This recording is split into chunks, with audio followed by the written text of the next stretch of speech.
Skeptical critics like Bart Ehrman tell us that we have no idea who wrote the Gospel according to Matthew. These critics will argue that all the internal evidence tells us that it had to have been written by somebody else. But is that really the case? The Gospels tell us that Matthew was a tax collector, so if Matthew did write a Gospel, we'd expect to see an unusual degree of interest in financial matters.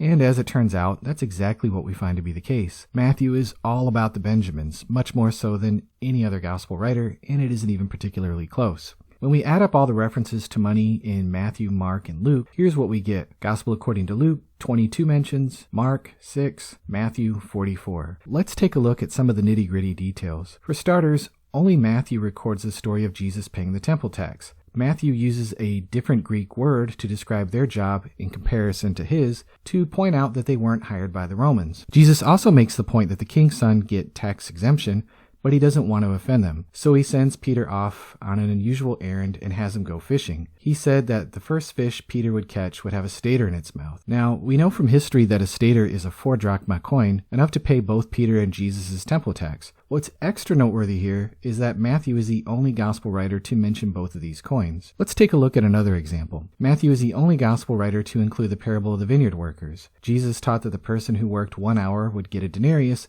That's an entire day's wage, and the same amount that the person who got paid who worked from sunup to sundown in the parable. That's not the normal way people deal with money, and it must have stood out to a guy like Matthew. As it turns out, a denarius is the correct day's wage at the time, historically speaking. This shows that Matthew really knew his stuff. Matthew is also the only gospel writer to record Jesus' parable of the unmerciful servant. The king's servant owed him 10,000 talents. According to Epiphanius, the talent is called a mina by the Hebrews and was equal in weight to 100 denarii. This was a boatload of bills, more money than what Judah paid in tribute to Rome every year by a lot. The king forgave this ridiculously huge debt, but the servant went on to throw someone in jail for owing him 100 denarii. We all get the lesson, but this must have especially stood out to an exacting tax collector like Matthew. He's also the only gospel writer to use the word talent, and he uses it in his gospel 14 times. But wait, there's a whole lot more.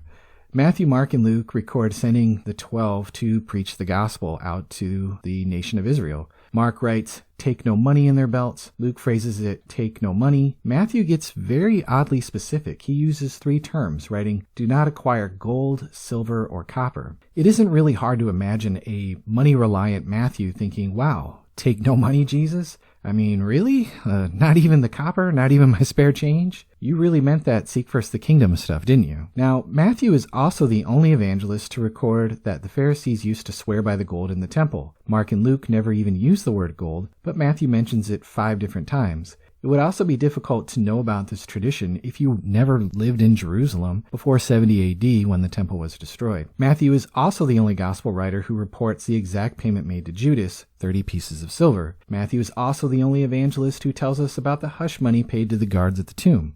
And Matthew's version of the Lord's Prayer has Jesus saying, "Forgive us our debts," while Luke's version reads, "Forgive us our sins." The Greek word in Matthew's version refers to due wages. Finally, Matthew gets ultra precise when he uses the word quadrans in Matthew 5:25 through 26. In the parallel passage, Luke phrases it different and he uses the word lepton. Lepton is more of a generic term of a Roman small value coin, but Matthew uses the exact name for the coin. We get 4 lists of the 12 disciples in the New Testament. Matthew lists himself last, calling himself Matthew the tax collector. The other lists leave out his unflattering occupation, but Matthew keeps it real. The story of Matthew's calling is also in all 3 synoptic gospels. Besides the calling of Peter and Andrew, it's the only other story of a disciple's calling that's made into a big deal. Why exactly is that the case? Well, I'd have to think that, based on the evidence, the early church knew that Matthew was Jesus' biographer. And oddly enough, Matthew's version of his call mentions Matthew's house in an interesting way. Luke and Mark just call it his house or Levi's house,